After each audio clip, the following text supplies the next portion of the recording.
Tell Us About Yourself is sponsored by bonusround.ca, streaming Canada's classic game shows on demand. Dive into the golden age of television with thousands of episodes of Canadian series that defined an era from anywhere in the world, all for just $1.99 a month. From iconic shows like Let's Make a Deal and Definition to cult classics like Bumper Stumpers and The Mad Dash, bonusround.ca brings you timeless entertainment that's fun, enlightening, and affordable. For less than the price of a cup of coffee, relive the magic of Canadian television history. Subscribe now at bonusround.ca for $1.99 and turn every night into game show night. And by The Inn at Leola Village. Nestled in the heart of picturesque Pennsylvania, the Inn at Leola Village is a sanctuary of luxury and relaxation. Indulge in the timeless beauty of their historic suites, each meticulously designed to transport you to a bygone era of elegance and grace. Experience the culinary delights of their award-winning Italian restaurant, where every dish is a masterpiece crafted from the finest local ingredients. From romantic getaways to corporate retreats, the Inn at Leola Village offers a haven for every occasion. Unwind at the spa, stroll through the lush gardens, and let the stress of everyday life melt away. Make your reservation today at theinnatleolavillage.com or call the front desk at area code 717-656-7002. The Inn at Leola Village, an oasis of luxury.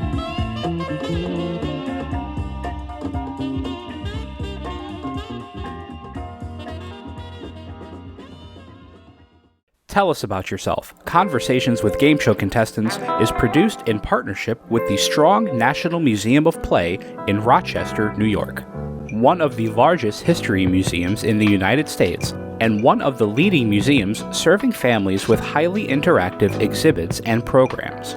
Since 1968, the Strong Museum has been dedicated to exploring the ways in which play encourages learning, creativity, and discovery, and how it illuminates cultural history. And their National Archives of Game Show History.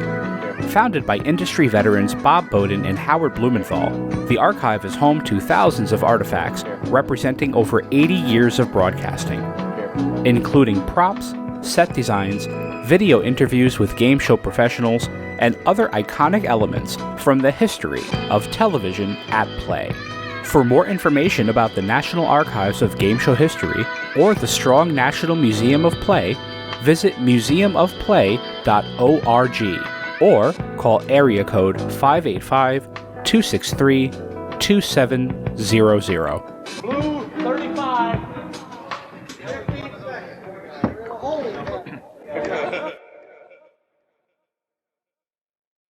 Tell us about yourself, would you? Tell us something about you. For any new viewers, why don't you tell us again about yourself? We've met before, but let's meet again. Tell us about yourself. What else can you tell us about yourself? Perhaps you'd fill us in again and tell us about yourself.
You seem happy, Christian. Yes, I am. Christian Dixie, Fort Wayne, Indiana, Ball State, looks like. Yes. Freshman, just getting started. What do you studying? I'm studying journalism with a focus in telecommunications. Yeah, you're involved in the pop culture scene in some way? Yes, I work for Byte, which is Ball State's pop culture online little magazine tabloid. I did a couple articles for them, including the history of Wheel of Fortune. Oh, and that's been a part of your life like forever, right? Yeah, since I was 9 months old. There you go. And now you find Yes. And I'll bet you are darned adorable. Yes. And by the way, Christian, you still are.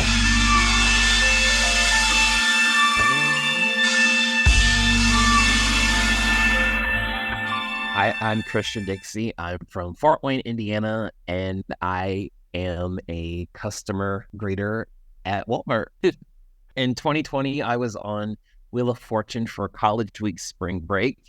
And then in 2023, I was invited back to Wheel of Fortune for their first fan favorites week. Christian, were you named Christian because of your faith, or was it another reason? Yes, it was. I was named Christian because of the religion my mom had named me. That I was originally supposed to be named Braden, and that was because my mom's favorite character, Victor Newman on Young and the Restless, who's played by Eric Braden, and so I almost was named Braden because of that, but I was named Christian instead. So daytime TV runs in the family. Yeah, it does. That's wonderful. I was named Christian for this. It was actually a sort of dual reason. So when I was younger, I always asked my dad why I was named Christian, and he always said it was a celebration of our faith. And as I got older, I learned that this happened after I was born, but my dad was a teacher in Connecticut, and we lived right next to New Haven, where Yale University is. There was a murder of a student named Christian Prince who got mugged on Yale's property, and it was actually his murder that brought about emergency call boxes on college campuses. That became a widespread thing because of the murder of Christian Prince. I think it was in 1992. But originally I was named that because of my faith, but then I think later on it took on a different significance just because my dad thought that was so sad, that he had such like a regal name. And I think the fact that he was a student kind of, resonated with him, but that's why I was named. So tell me how game shows fit into your life growing up before you became a contestant on Wheel of Fortune. Did you love game shows like me when you were young? How did that figure into your life? Oh yeah, I loved game shows ever since I was little. I grew up with Wheel of Fortune was the first game show that I ever watched, and I was 9 months old at the time. And I also started out with Jeopardy at the same time as well. And I also grew up watching Game Show Network at my grandma's, so I would watch Lingo and Russian Roulette, all of those other shows that were on GSN at the time. And I would also watch Price is Right as well. Bob Barker, God rest his soul. Sure. Yeah. And when you look back on your love of game shows growing up, do you identify anything in your life that you think came about because of your love of game shows? Like, I grew up loving words and loving trivia, and I think that that's because I watched so many game shows growing up. Was there anything similar in your life for you? Oh yeah, definitely. The word games. I love word games. Wordle, and that definitely came from me watching Lingo as a child, and of course Wheel of Fortune. Everybody, I've practically learned the alphabet from Wheel of Fortune, contestants shouting out letters randomly, and also a little bit of Jeopardy too, with the knowledge and just wanting just the broad knowledge of everything, and off of a plethora of categories, and learning about random things and fun facts and all of that good stuff. I have talked about Wheel of Fortune with some other contestants more recently on some episodes of this show, And one of the points that's come up in other conversations is the fact that Wheel of Fortune is a word game. When you think about the show, at least when I think about the show, I think about the prizes and the music and Vanna White and the wheel and all the dressing around the show. But at the end of the day, it is a word game, and it's very rarely, I think, described like that these days. Everybody seems to comment on the pop culture aspect of Wheel of Fortune, but it is a game at the end of the day. It's a word game in the same category as Wordle and Lingo and all those other things.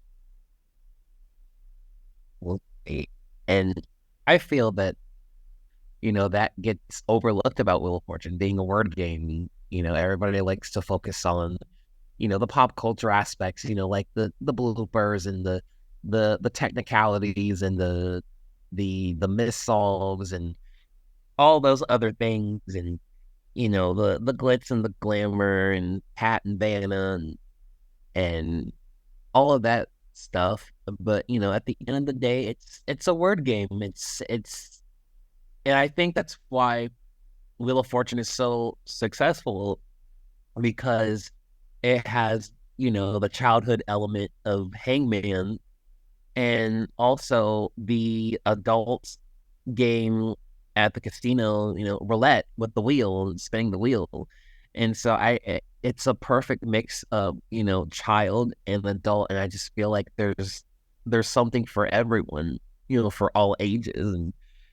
And Yeah, that's a great point, actually. Now that you think of it, yeah, it does have something for kids and something for adults. And what's, I think, even more interesting about it is the fact that you could take those two elements and flip them around. I think one person could say, oh, kids would love the hangman part of it, and adults are attracted to the money, the wheel, the casino element of the show. Well, you can even flip that around. Adults can love solving word puzzles, and kids can love watching big, colorful things spin for minutes at a time, which I think is why a lot of kids fell in love with Wheel of Fortune, because it was, there's nothing else that looked like it on TV. The Price is Right a little bit, but Wheel of Fortune just brought that, it brought the color element of game shows to another level. It was just a whole, it was beautiful if you compare it to other shows at the time. It was so glitzy and colorful and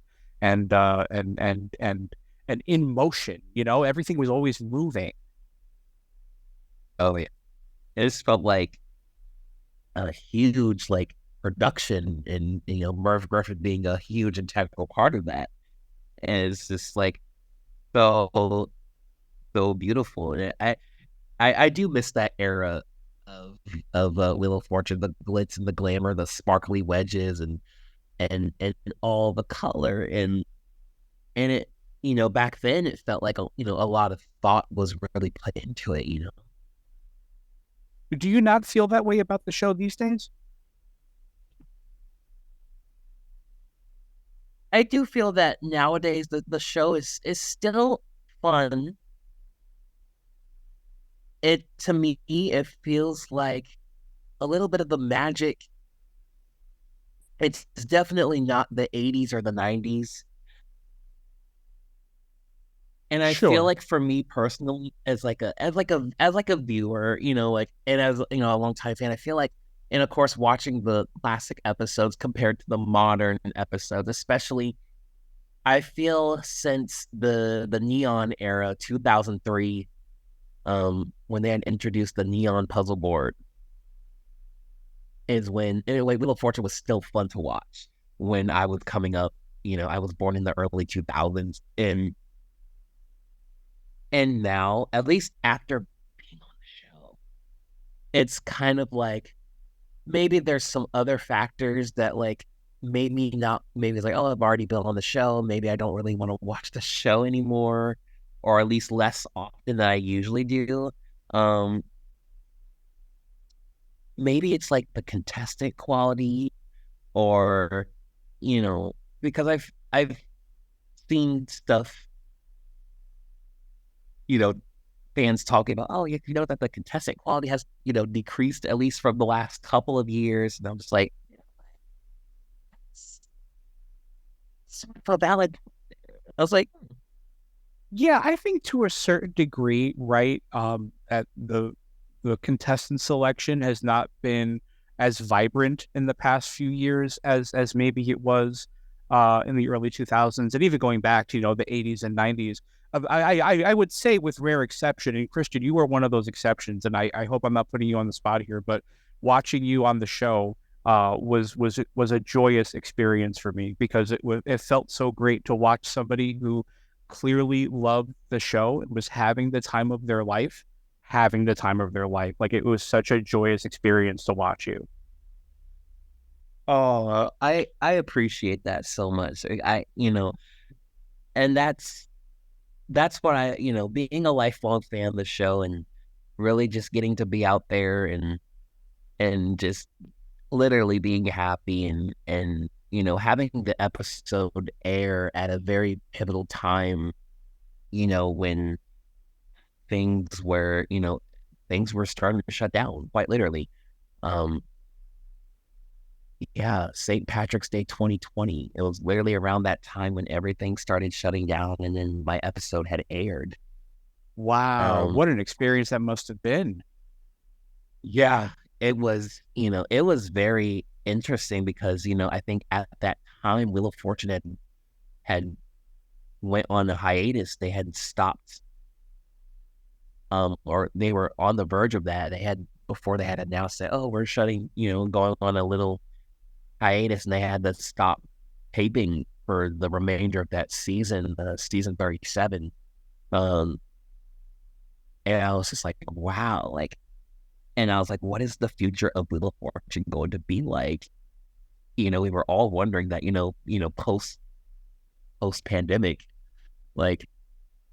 and Right. And for such a touch-based game show, I mean, there's so much physical contact involved. oh yeah, lots of physical contact. And then they had introduced the little spinner, the white thing as they called it. Oh, that's right. Yeah, there was a term that was coined for this particular prop that I won't repeat here, but yeah, they would put it on the peg and spin it so that they didn't have to touch the wheel itself. Which is in retrospect, you think about it, it's like a genius solution. It's the most cost effective. It even gives the contestants like a prop to take home. Oh yeah. Unbelievable. So, we'll talk about the airing in just a little bit, but I want to focus back on the show itself, because I think you brought up some interesting points about the show feeling different and less magical than it did in years prior. See, I was born in '89, and Wheel of Fortune was one of the first shows I remember seeing on TV. I remember the colors of the wheel spinning and being fascinated by that. And so I there's a whole era of Wheel of Fortune that I was present for that I feel like encapsulates what you're describing when you talk about seeing the show in 2003 and on, where they introduced a lot of the neon set elements and the show kind of took on a different look. I think that audiences are very perceptive, and I think that audiences can tell when a show is being made with care in each episode, and when a show is being kind of produced, and episode after episode after episode, and they all sort of fit in the same general shell, different contestants, different puzzles every day, but it's more or less day in, day out. It almost becomes a product rather than a program than a piece of art, which is what I think a good TV program is. I think audiences can pick up on that, and I think that that's what I identify in current Wheel of Fortune, that it feels very like a factory. They're just pumping out episodes one after the other, and they're sort of indistinguishable from each other.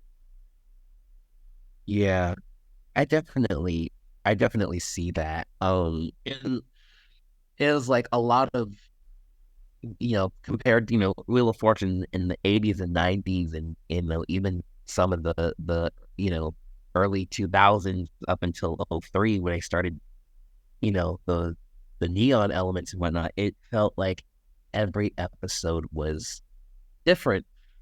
What Pat was going to wear, what Vanna was going to wear. Everybody tuning in to see what Vanna was going to wear. It was a different dress every night, something different, and the kind of contestants and the prizes, how the luck was going to go, spinning the wheel wise, all these different elements to look forward to. Sure. And And even returning champions. I think that's something yes, that they had.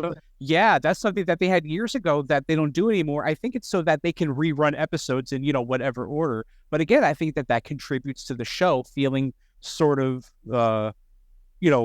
the same day in, day out. It's like cookies, right? You can tell when a cookie comes from a bag, and you can tell when you're eating like a fresh made cookie. There's a little bit of extra care and love put into it. I'm sure the show is made with love these days, but the individual attention to each episode, I think, is what's missing.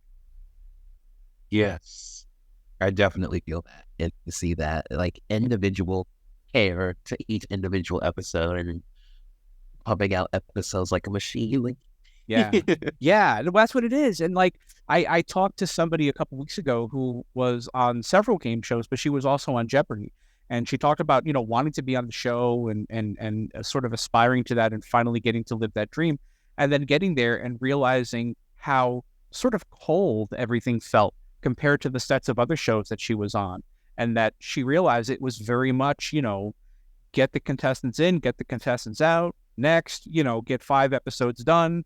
And it wasn't as like nurturing an environment for the contestants, which I was sort of disappointed to hear. But but I get it. I think that she was describing what we're describing when we talk about Wheel. oh yeah, When I was in elementary school, I was the Jeopardy kid. When you were in school, were you the Wheel of Fortune kid? yes, I was the Wheel of Fortune kid. Tell me about it. Tell me how that manifested itself. How were you the Wheel of Fortune kid? What did you do? Oh, I would mention Wheel of Fortune and stuff that I would talk about and I would tell people that Wheel of Fortune is my favorite show and that I hope to be on it someday and they would talk about it and in 4th grade I had wrote a young author's book about the history of Wheel of Fortune. Now that was around the time when I started to learn about the history of Wheel of Fortune, Chuck and Susan and everything of that. Very rich history. Yes. and that's, and then also in middle school and we would play Hangman and, I would get really good at Hangman and solving the puzzles. And when it was my turn to do Hangman, I would format the puzzle like how it's displayed, with Wheel of Fortune on the puzzle board. they would guess it so easily. They'd be like, Wheel of Fortune. Like,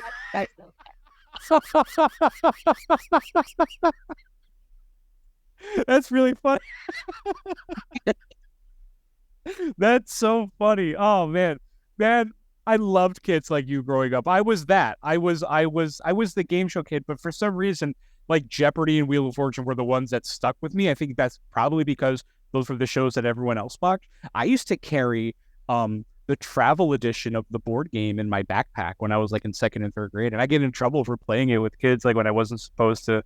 I was like supposed to be doing work. We'd be playing Wheel of Fortune. Have you ever seen like the little travel edition from like back in like the mid-90s?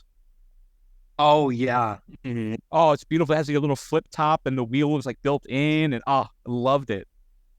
So let's talk about the opportunity to be on Wheel of Fortune. Tell me first of all, how did you get yourself mentally in a space where you could see yourself on that show? A lot of people get nervous about, being on TV and how am I going to look? How am I going to sound?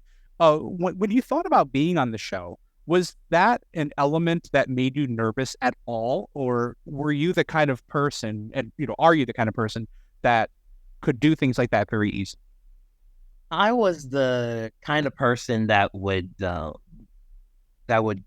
it very easily. I was like, okay, I want to be on the show, and I didn't, necessarily. I was like, well, how do I go about it? And so it was in.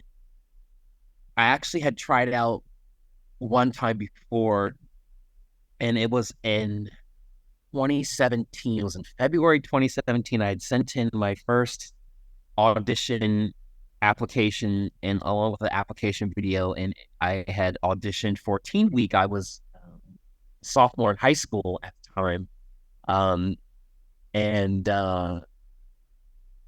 I had, I hoped to be like, the youngest $1 million winner and, everything like that. And then I didn't hear anything from them. So I had fast forward a little bit to 2019. I was a senior in high school and I was like, well, I'm going to be going off to college in the fall. So I might as well give Wheel of Fortune a try, but as a college student.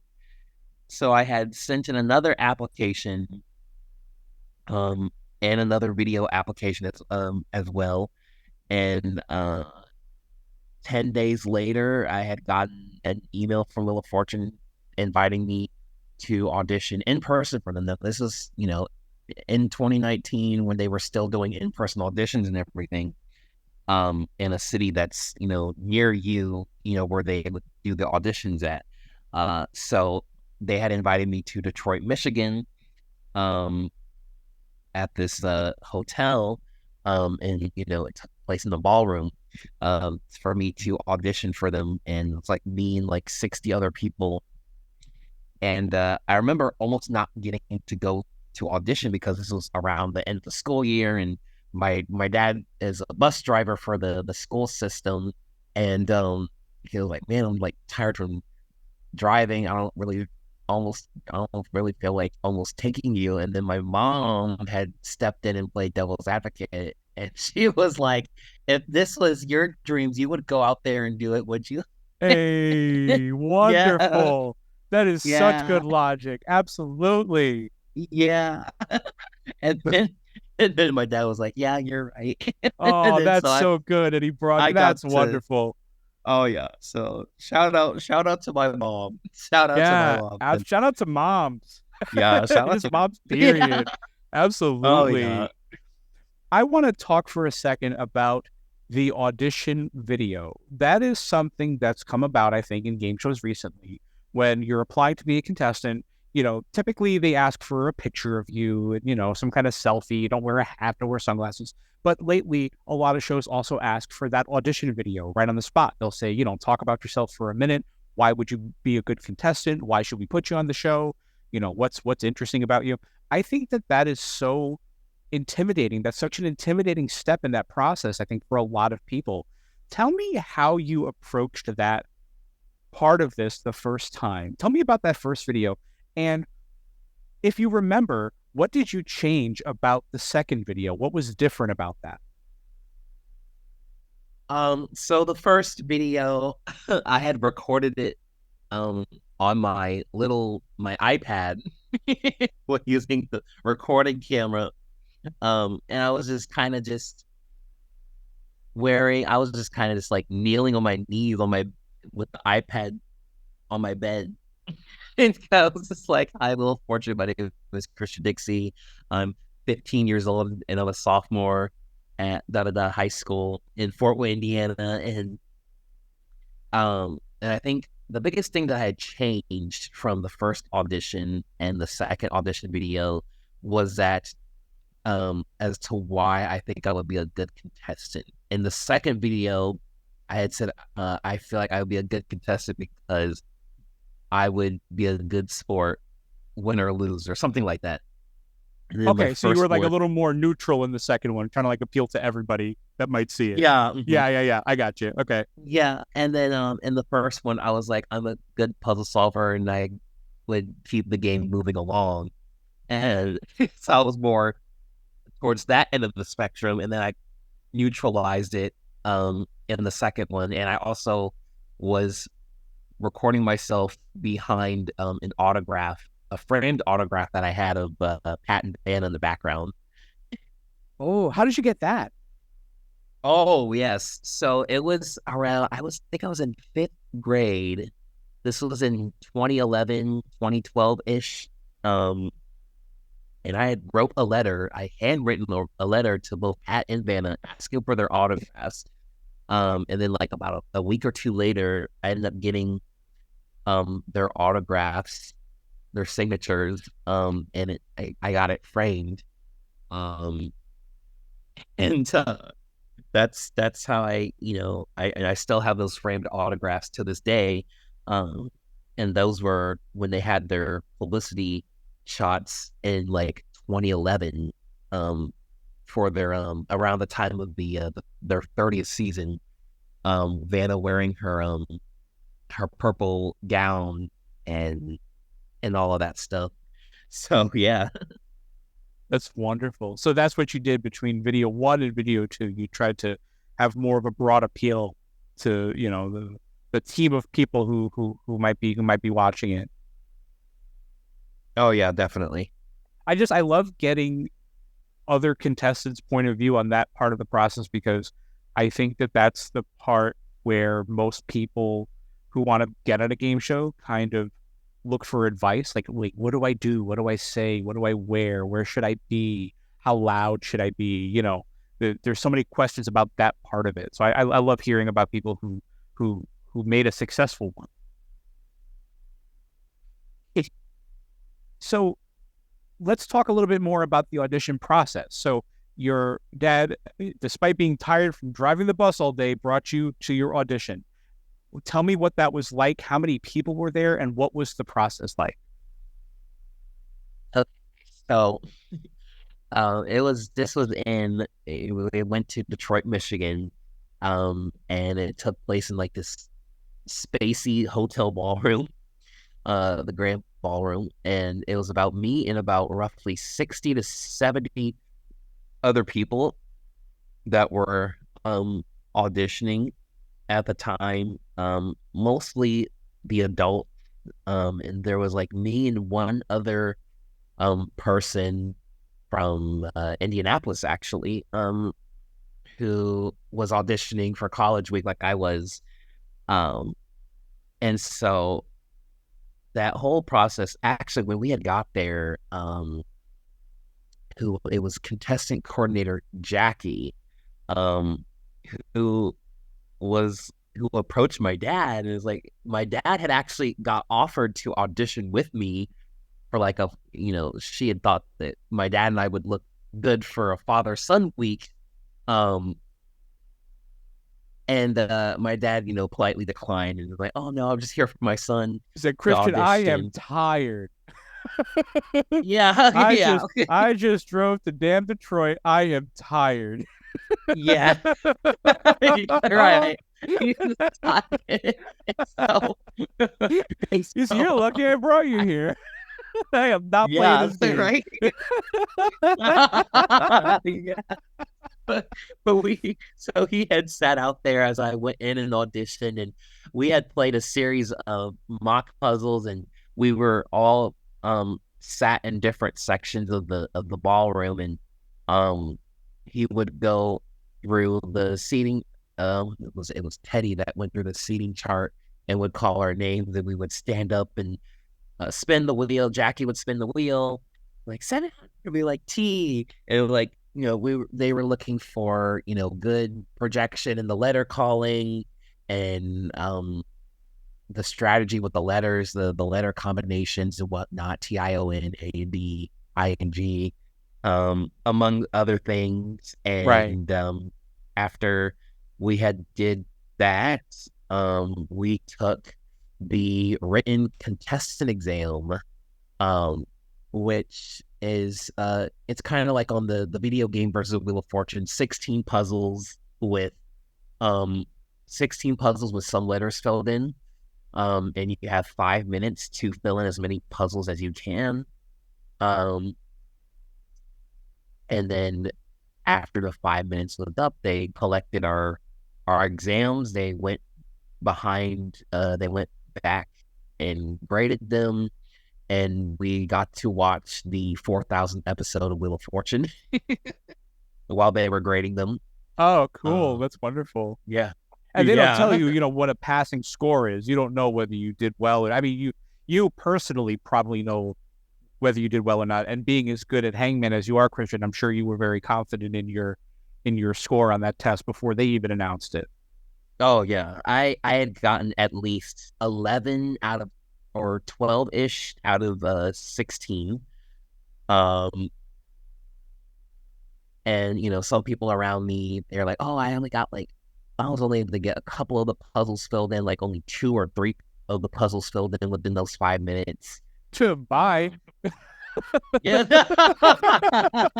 Yeah. So they had came out, and it was like, okay, if you hear your name, we want you to stick around. If you don't hear your name, your audition's finished. Thank you for coming. Well, and so my name was called. They called about 25 people out of the people that auditioned, out of the 60, 70-ish people that had auditioned. Oh, did you So freak they out had- when you heard your name? Yeah.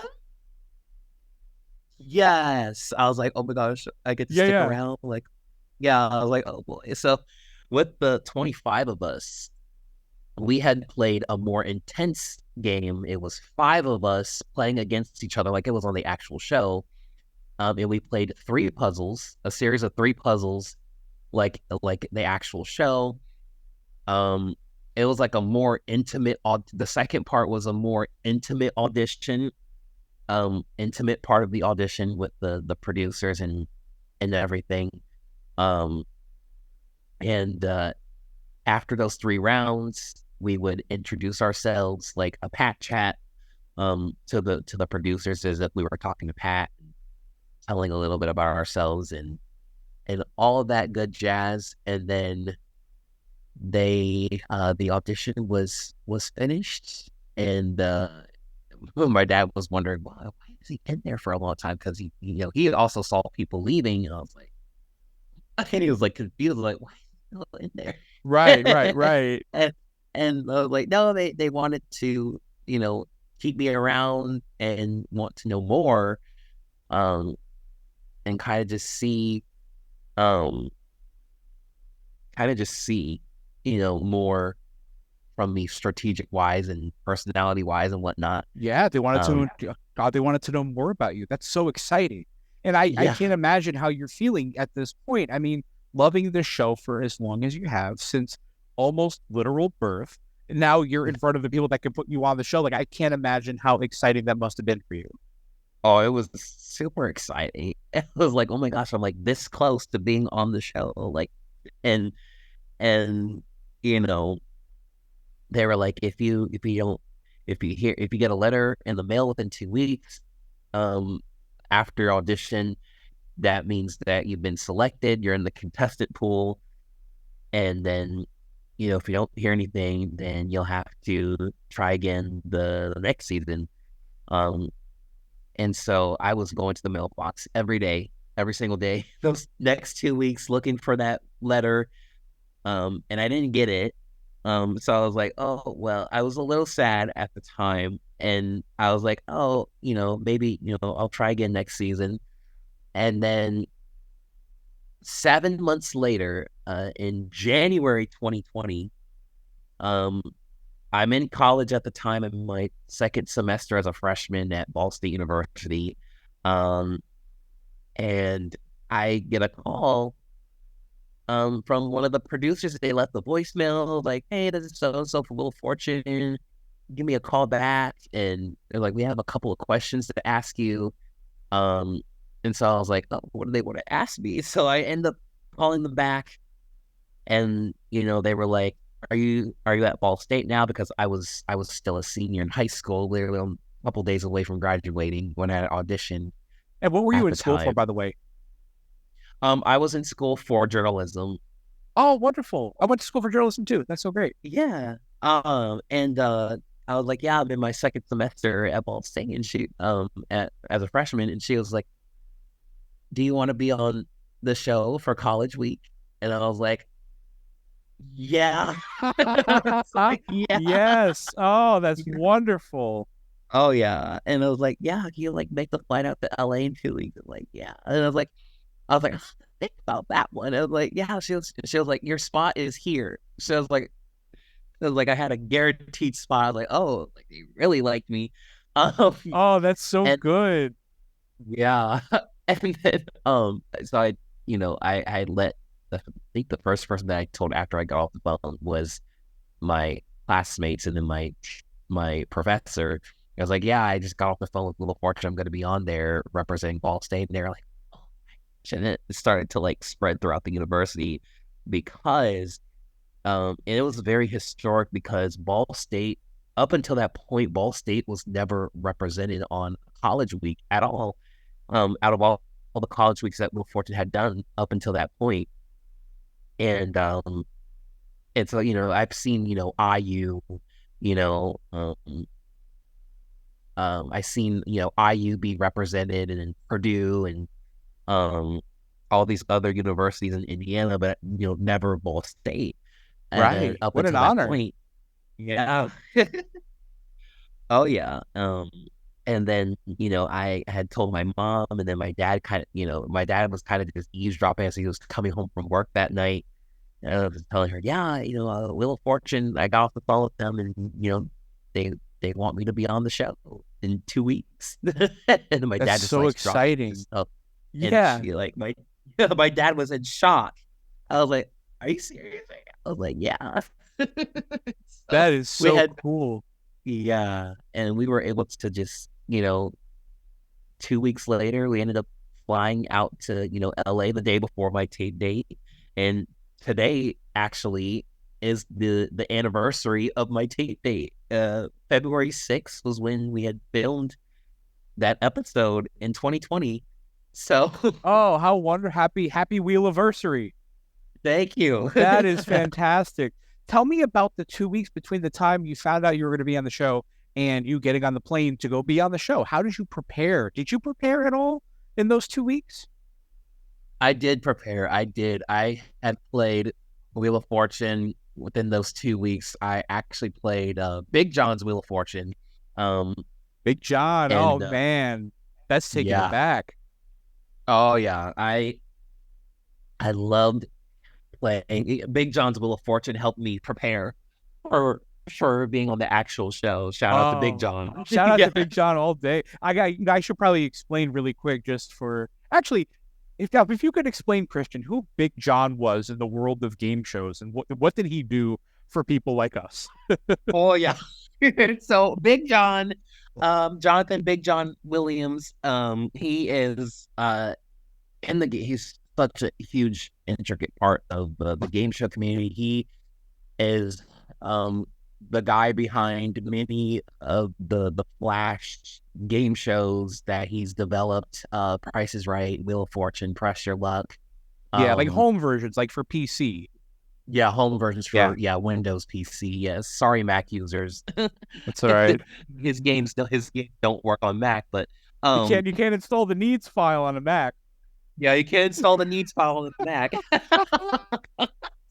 That's amazing. I used to download all of his. I remember like the obscure ones. He had one based on like Match Game 90, and he had like, oh man, he had so many of them. He made such cool stuff. Oh yeah, and it was so accurate to close to the actual show. And I'll dare I say he developed the Wheel of Fortune game better than some of the official video game versions. Oh yeah. Oh, by a mile. Absolutely. I think about, there was an era, not to sidetrack us too much, but there was an era in the late 2000s, early 2010s, late 2000s, where this company called Ludia was making all of these game show video games. And they had one based on The Price is Right for Wii and the Nintendo DS, and they made Press Your Luck, and they made Pyramid, and I think about the quality of those games, how I was grateful that they were around. I'm grateful that they made these things, but they weren't that great. And you compare them to these labors of love that some of these people online make, and I think about Big John, Kurt King back in the day had a version of Press Your Luck that I purposely saved up money to buy. I saved up money to buy my first laptop to play Kurt King's Press Your Luck. Like that was the reason why I had my first computer, or my first laptop rather. Yeah, it was just such, they were so detailed and so accurate and just so much fun.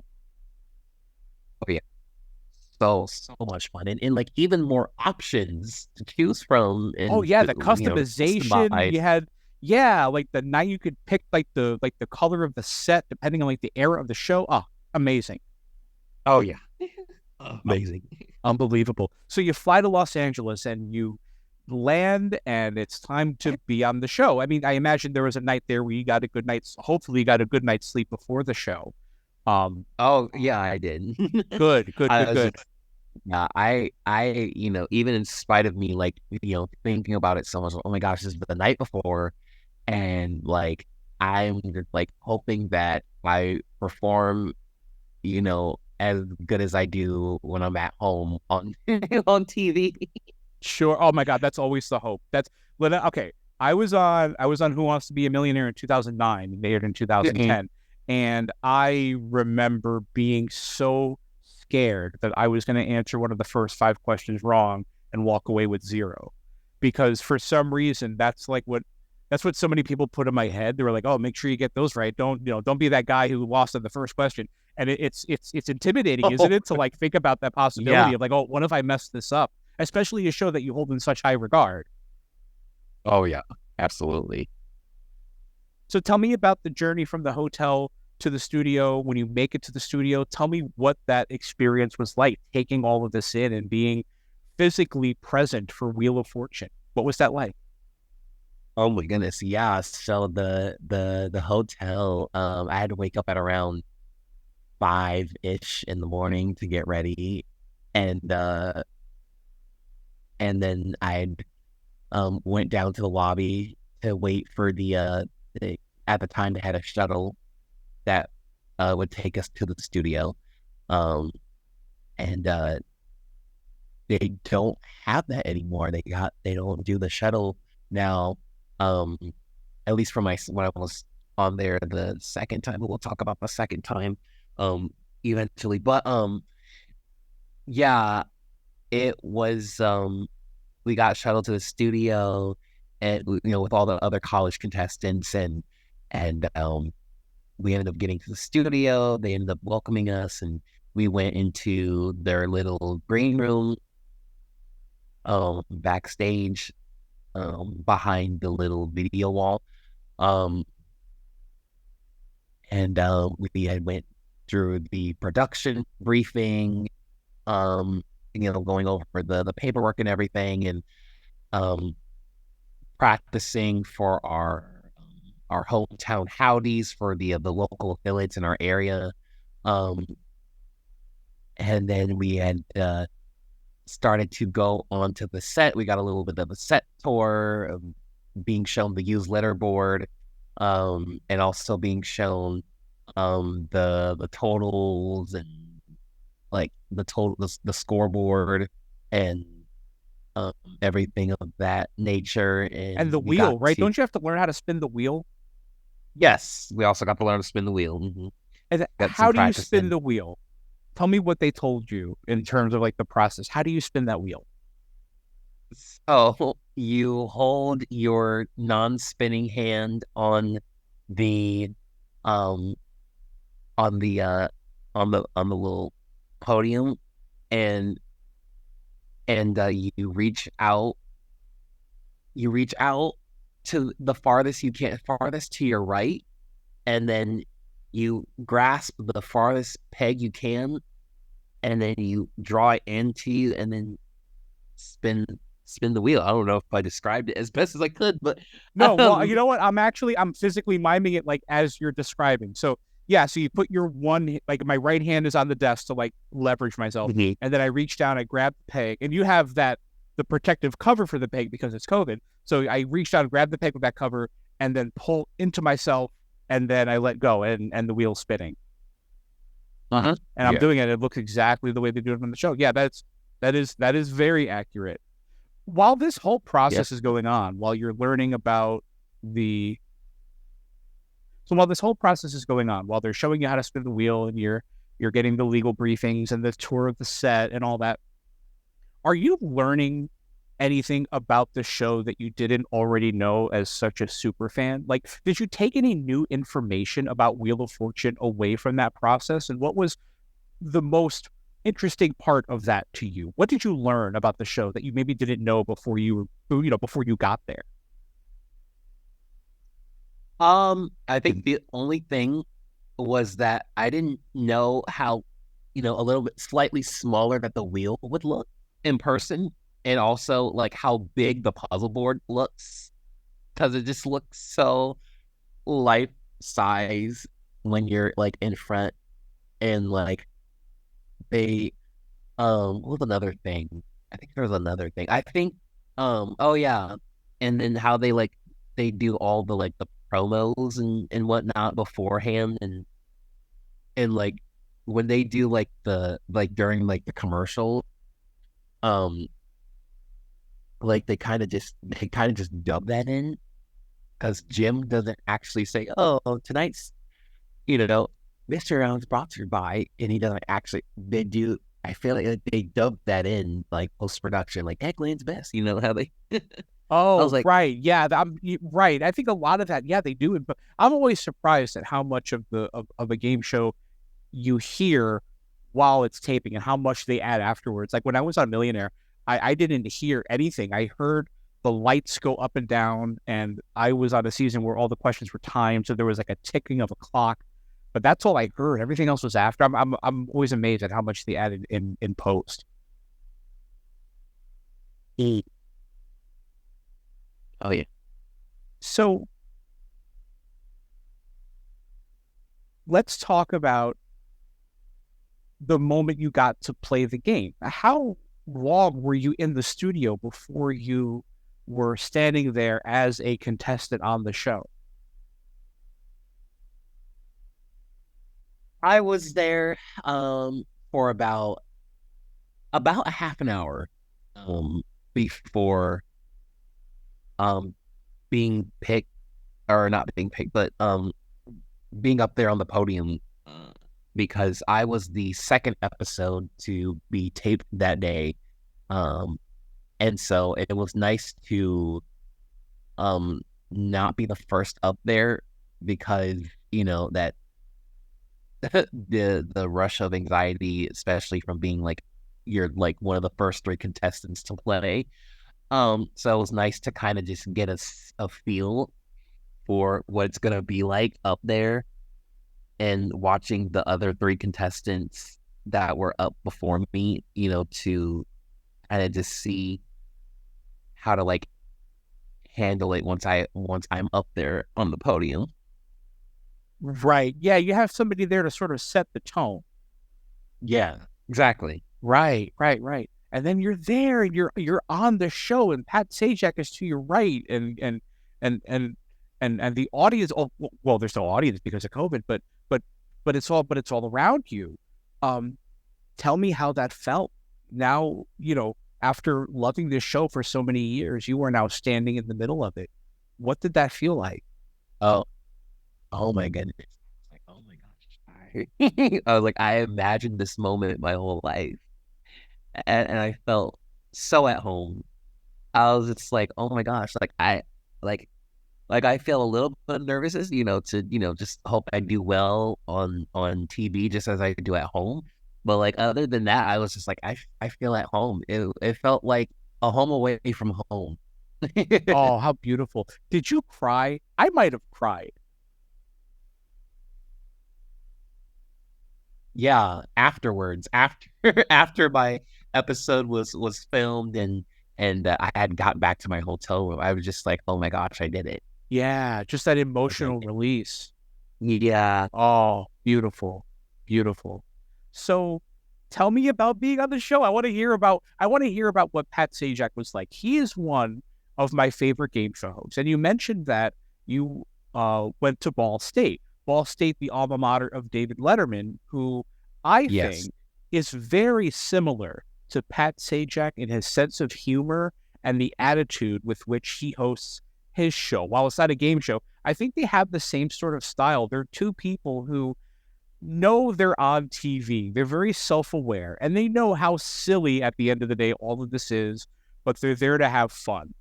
I think that it comes across, both of them. I love both of these guys, but Pat Sajak in particular, I want to hear about your experience with him. What was he like?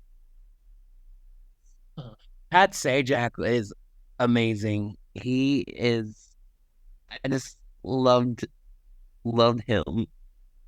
And he's just a little funny, and is so laid back, and very comforting to be around. And it's just he's always like how I saw him on TV. Like, Oh, isn't that all, great all when, these years. yeah. Yeah. Isn't that great when you love somebody from a distance on TV and then you meet them in person and they're just the way you thought they would be and and they're just the way they are on camera. It's like it like validates that dream for yourself, you know? That's incredible. I might edit this out, I might not, but I'm gonna just tell a quick Pat Sajak story. So a few years ago, I write for BuzzerBlog, and a few years ago I got invited to the Jewish Community Center in Maryland. I forget what town it was, Owings Mills, I think, Maryland. There was a screening of Mark Summers' documentary. Mark Summers, the host of Double Dare, had this documentary about his life and his career and stuff.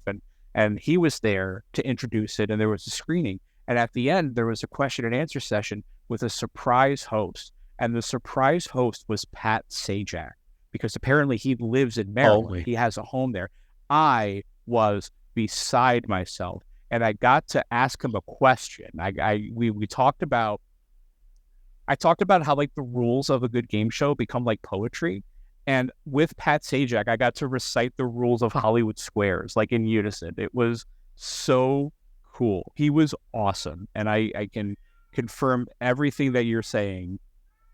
Do you hear my cat in the background? Yeah. I fed him. I don't know why he's screaming. I'm leaving. You know what? I'm leaving it in now. I'm leaving this in. I'm not editing this out. Tell me about the experience of playing Wheel of Fortune. How did you do? What did you do well? What do you wish you had done better? What was the experience of the game itself like for you? Oh my goodness. So I ended up getting both of the toss-ups. And I think I had gotten all but two puzzles, one in the main round and then one during the one of the triple toss-ups. I feel I did pretty well with solving the puzzles, as fast as I could. The first time around I was like, I just want to show off how fast I can solve the puzzles and as fast as I can. I had wished the first time around I would have spun the wheel a little bit more, just get a little bit more money, but that's okay because I wanted to show how fast I can solve the puzzles and kind of just prove myself to myself that I can do good on TV as good as I did at home. And I got I'm really proud of the way the ocean solved, because I knew that off of the RSTLNE. And Pat had after the bonus round was done, we were getting ready to do the closing. Pat came up to my parents and was like, "Let do the I need to take your kid because I want to know how he got that puzzle." Oh, that's wonderful. So you won and you played the bonus round. Oh my God, you had the whole experience.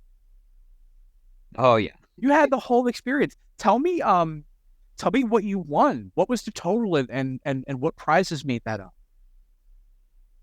Oh, so I had won a trip to Barbados, which was worth a little over $8,000. And I'd also I had won almost $29,000 in cash and prizes before the bonus round, and then I ended up winning $37,000 in the bonus round, the season minimum at the time, and I won $65,930 cash and prizes. Oh, congratulations! Incredible, incredible. I'm like happy for you. Like I watched it when it happened and talking to you about it. Like I'm like happy for you all over again. Like it's such an incredible experience. I want to know what happens directly after the show. You're walking off the set. You've just won over $60,000 in cash and prizes. What is going through your head? What's happening around you? And just like, what's the next step after that? I was like, oh my gosh, I can't. It was still like processing it. I was just like, oh my gosh, did this really happen? Like, pinch myself, right? And like everybody was, oh my gosh, you did such a good job, and everything, and so I had to went upstairs to um had to just get a little bit of paperwork for the prizes and whatnot and everything, and then they had to, it's like you're gonna get your money within 3 to 4 months after your show airs and whatnot, and then went back downstairs and watched everybody else play. It was just really nice. Sure. And I imagine throughout this process, you're making friends, you're getting to know the other people who are on the show, you're getting to connect with people who I'm sure love the show as much as you do. Tell me about that. Tell me about that aspect of it. What friends did you make as a result of this experience? Oh, goodness. I made so many friends. I still talk to a couple of the people that were on College with me that I had met every so often, and just wonderful people. And I even made some friends with some of the production team too, and and it was just like, oh my gosh, like it was just that was a huge networking opportunity for me as a game show enthusiast, connecting with all these producers and everybody, the whole staff, and even Pat and Vanna, um and even Jim Thornton, the show's announcer, and Right, they all know your name now. yeah. That's so great. When I was on the Price is Right in 2007, and that was one of the most significant parts of the experience for me, was waiting in line for the show and being around people who loved game shows seemingly as much as I did. And it made up for years of being much younger and not having any friends who loved Wheel of Fortune or loved The Price is Right as much as I did. Suddenly I felt like, oh, there are people like me out there. And that's one of my cherished memories of that experience, just meeting other game show fans. Yes. It definitely was like, oh my gosh, like I'm not alone. Like I know there's other people that love game shows, and that's why I love the game show community so much. And being around other like-minded people who love game shows as much as I do, more specifically Wheel of Fortune, just as much as I do, if not more than I do. Sure. It's joy. It's shared joy. You mentioned you work as a greeter at Walmart. Was that something that you were doing while you were on Wheel of Fortune? No. So I was working at the university as at the call center, as a student ambassador, reaching out and creating building rapport with alumni and catching up with them, seeing how they're doing after graduation. To see if they got money. Yeah. Yep. Uh-huh. Yep. I did that for a few weeks when I was in college. Yep. That's okay. Yep. I was soliciting basically donations. Yeah, it's all good. Somebody has to do it. Someone has to do it. And they basically were like, don't say donation or anything. Right. And I'm just, yeah. Like, yeah, just but that's tell me you want money without telling me you want money. Money, right? Exactly. Yeah. So around the time that you're on the show, you must have gotten so much attention on campus, off campus. As the show is airing, as people are finding out about this. I mean, tell me about some of that attention. I'm sure people were so gracious and so happy for you. Oh yeah, they were very happy. It was a lot of excitement going around campus. Like, this has never happened before. And with Ball State being represented on College Week, and it was just so exciting, and people were wanting to do watch parties and everything, and it was just unreal. Sure. Oh, I imagine I imagine at a certain point it's too much. I know at certain points when I've been on shows, like the attention, like it gets to be a lot. It's almost like I don't want to hear about it for a few minutes. It's like just give me a minute. Ye- Just give me a minute. Yeah. Yep. What did you end up doing in terms of a watch party? Did you have a watch party, or did you kind of watch it at home quietly? I did. I did have a watch party over at a friend's house in my hometown. I was actually back at home. Um and and we all had watched it, and they were just like, wow. They were just blown away. Sure. And I at the time they were blown away by the bonus round puzzle, Wavy Ocean. Wavy Ocean. And talk about, I mean, the way the bonus puzzles have become lately, that to me is like the perfect example, right? It's now they really just boil down to adjective and noun. Yeah. And sometimes they don't even go together. They don't even seem like they go together. Wavy ocean. I mean, I guess I don't know. I don't know if you describe an ocean as wavy, but it made sense, and it made sense to you. Oh yeah, it made sense to me. I had knew beforehand what to look out for, and huge thanks to Robert Santoli. He was really the contestant that I looked up to when I was younger, and when his episode had aired in 2016, I was just like, oh my gosh, how did you get port and starboard with one letter up there? It was like, I want to be like that. And just huge shout out Like to the Robert Tiger Santoli. Woods of Wheel of Fortune.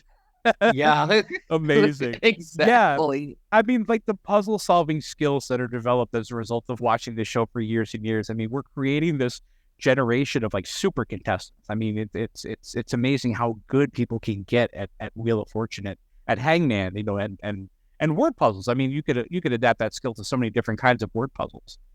Oh yeah, absolutely. And I had followed Robert, and he was like, they're always going to use, for the bonus round, they're going to use an adjective to try and trick you.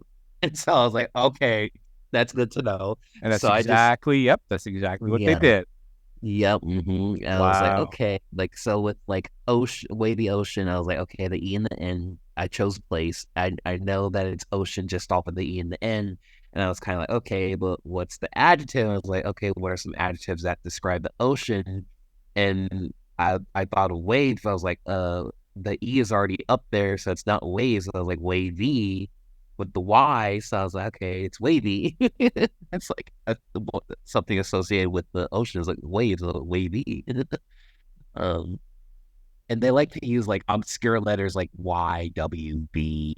I think it's actually JKQBWZ, the Deadly Six, as they call it. Is that what they call it? I did not know that. Yeah. Yeah. That's amazing. It's alphabet lore for Wheel of Fortune. I had no idea. That's wonderful. Oh, yeah. So you were on Wheel of Fortune. You won over $60,000 in total, including a trip to, trip to Bermuda, you said, right? Barbados, sorry. Oh, Barbados, excuse me. Including a trip to Barbados and thousands of dollars in pure cash. And then 3 years later, you got to do it again. Yes. You got to do it again. You didn't even have to audition a second time. They called you, right? They called me. Tell me how that happened. And usually with being on a second time, at least in modern Wheel of Fortune era, the only way that you could get back on the show is if there was a production error that could affect the outcome of the game. That was the only way that you could get invited back, out of fairness, of course. But I was asked to come back for fan favorites. They were doing the first ever fan favorites. And, most of us, wheel buffs, we know about, some of the greats from, I think it was season 12 in 1995. They had did that where they invited back some contestants over the last couple of years or so up to that point. And so I was like, oh, we're doing fan favorites week, and we're inviting back some contestants. And we were wondering if you were interested and if you wanted to come back. And I said, yeah, sure. And so they had reached out to a lot of people, and then they ended up doing a cut out of those that they had reached out to. And then I had made the cut. And so it was 15 of us, actually no, 18 of us, because there were some alternate players, alternate contestants in case something had happened. And so we were in that Zoom meeting before we had, for all of this, and I see Caitlin Burke.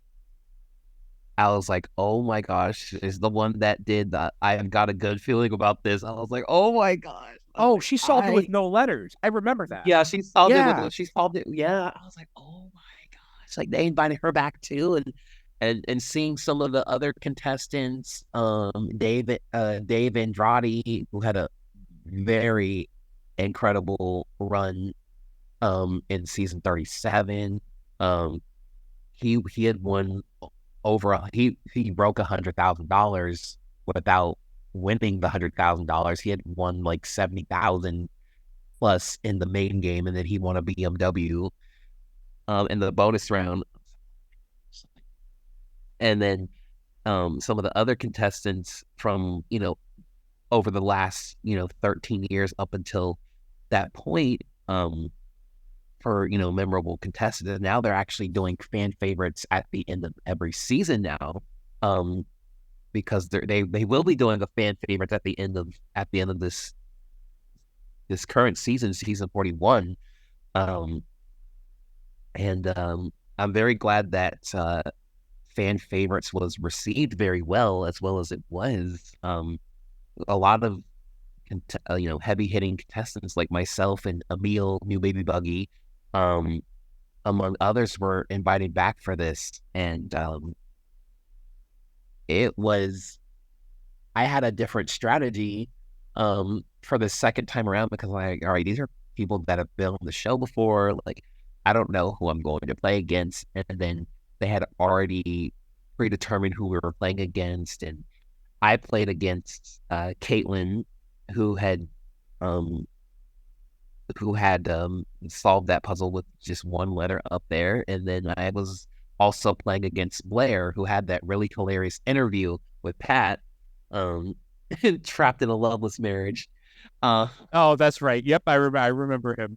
Yep. And they were like, you guys are going to be the first up to play. And I was like, oh my gosh, I'm going to be first up to play, compared to when I was, on there the first time. I was the second group to play, and I was like, oh my gosh, I'm nervous. Which you loved. Yeah, you loved being second because you had that first example to look at. But I also imagine at this point you're feeling pretty comfortable. I mean, this is now. I mean, felt pretty if it felt like if it felt like home to you the first time, the second time, I imagine you must be able to like take your damn shoes off and chill if you wanted to. Oh yeah, exactly. And the second time around, and I solved the first toss-up with one letter up there.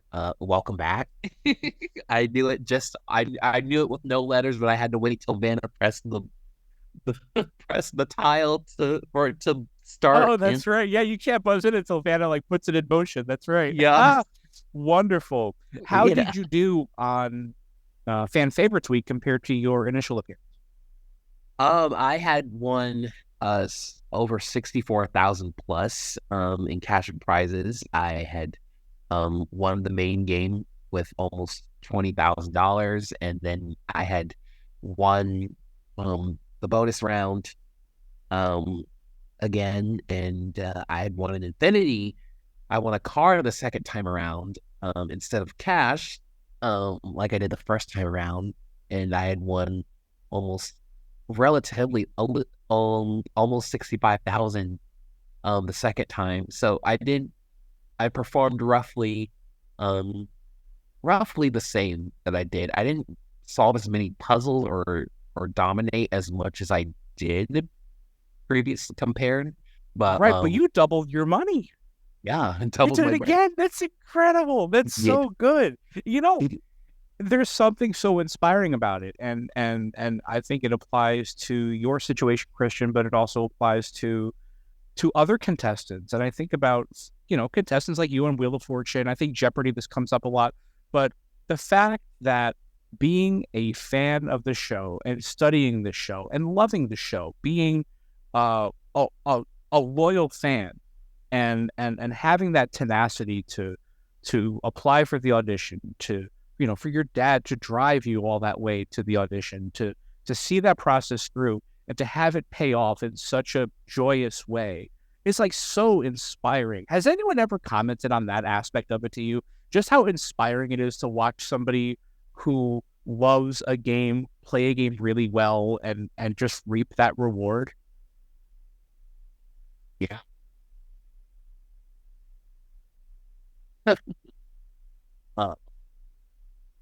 I'm sorry, what did you say? Can you repeat that again? Oh, yeah, of course.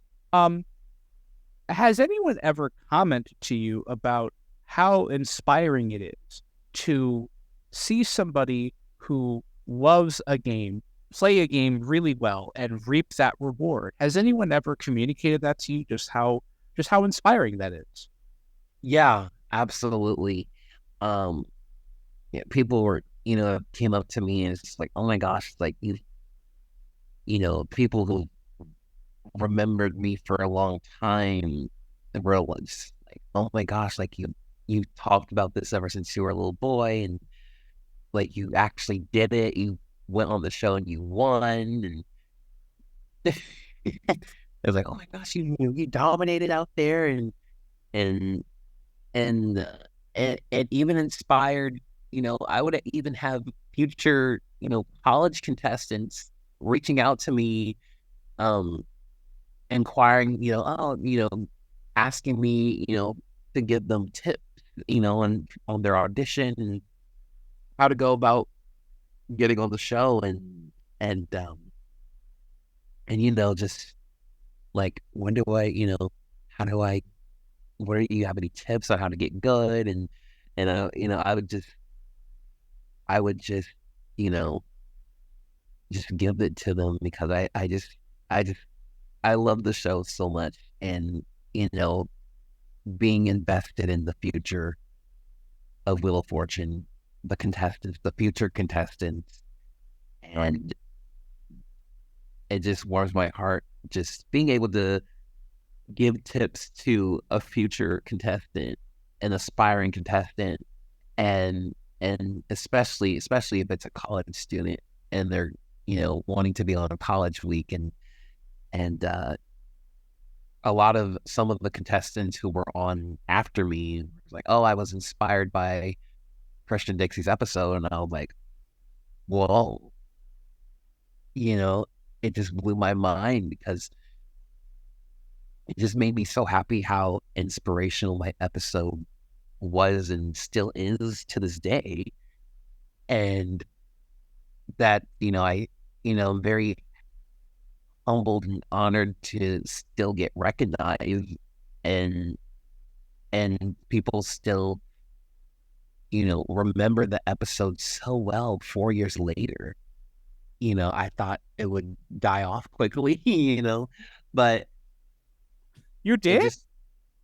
Yeah. Really? Why? It was so good. I mean, listen, if anyone listening needs to know or needs any clarification of the effect that Christian's presence had on Wheel of Fortune, if you go to the website to apply to be a contestant, Christian's picture is in the middle of the page.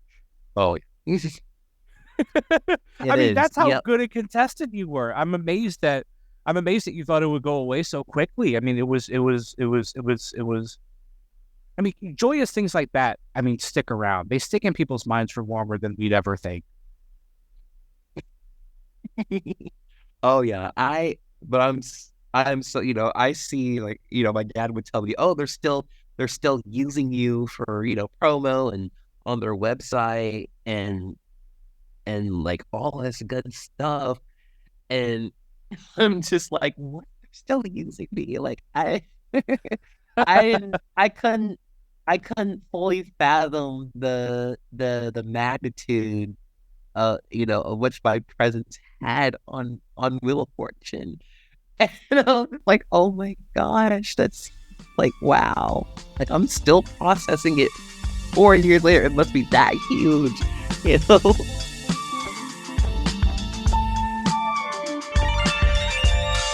Tell Us About Yourself, Conversations with Game Show Contestants, is hosted, produced, and edited by me, Christian Carrion, from my studio in beautiful downtown Lancaster City, Pennsylvania. Co-executive producer Cory Anotado. Researcher Chuck Donegan. This has been a production of BuzzerBlog, the most popular game show website in the world, in partnership with the National Archives of Game Show History at the Strong National Museum of Play in Rochester, New York. For more information, visit museumofplay.org. Thank you so much for listening. I'm Christian Carrion. Good night.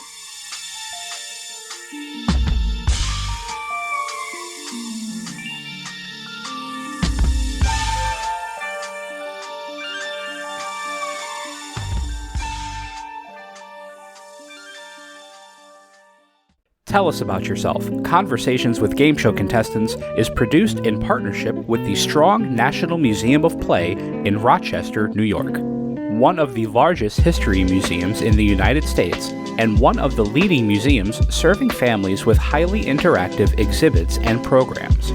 Since 1968, the Strong Museum has been dedicated to exploring the ways in which play encourages learning, creativity, and discovery, and how it illuminates cultural history.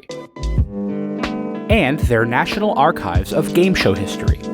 Founded by industry veterans Bob Bowden and Howard Blumenthal, the archive is home to thousands of artifacts representing over 80 years of broadcasting, including props, set designs, video interviews with game show professionals, and other iconic elements from the history of television at play.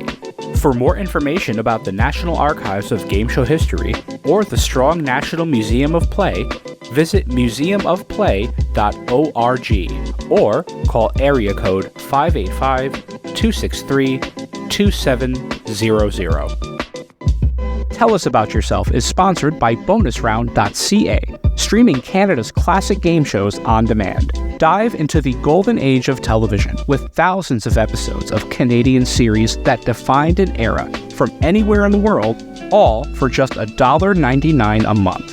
From iconic shows like Let's Make a Deal and Definition to cult classics like Bumper Stumpers and The Mad Dash, bonusround.ca brings you timeless entertainment that's fun, enlightening, and affordable. For less than the price of a cup of coffee, relive the magic of Canadian television history. Subscribe now at bonusround.ca for $1.99 and turn every night into game show night. And by The Inn at Leola Village. Nestled in the heart of picturesque Pennsylvania, the Inn at Leola Village is a sanctuary of luxury and relaxation. Indulge in the timeless beauty of their historic suites, each meticulously designed to transport you to a bygone era of elegance and grace. Experience the culinary delights of their award-winning Italian restaurant, where every dish is a masterpiece crafted from the finest local ingredients. From romantic getaways to corporate retreats, the Inn at Leola Village offers a haven for every occasion. Unwind at the spa, stroll through the lush gardens, and let the stress of everyday life melt away. Make your reservation today at theinnatleolavillage.com or call the front desk at area code 717-656-7002. The Inn at Leola Village, an oasis of luxury.